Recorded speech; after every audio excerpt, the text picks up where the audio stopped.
3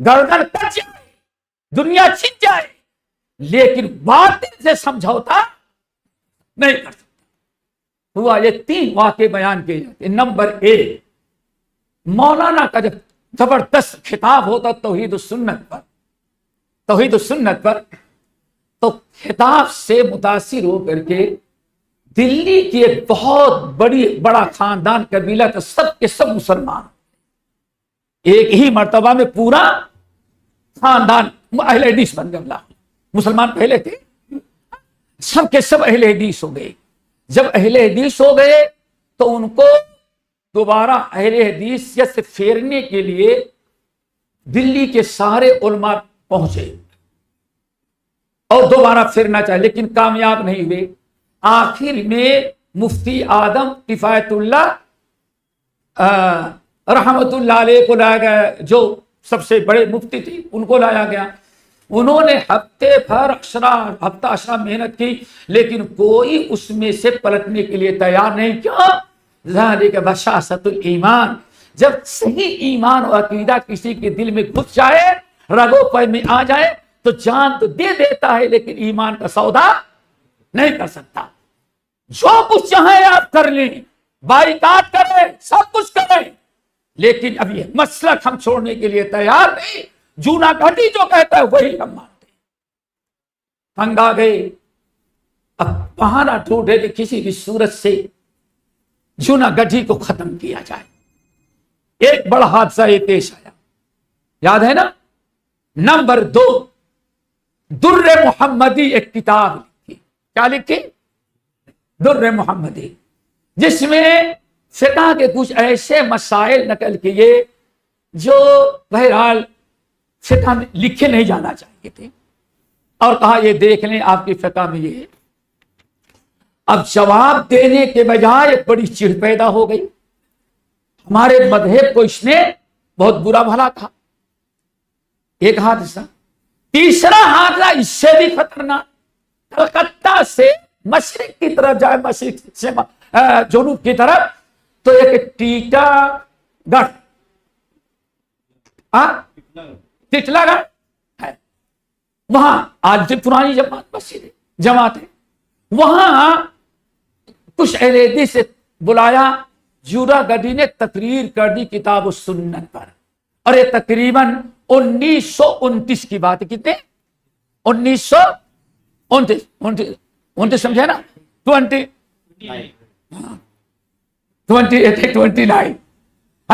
تقریر کی۔ اب وہ تقریر بہت اثر کر گئی اس علاقے کے لوگوں کو، وہ پورا علاقہ آبادی بہار دربھنگا وغیرہ کے، اور کیا کہتے ہیں یہ بنگال کے، بہار بنگال کے مکس آبادی، بڑا انقلاب آیا۔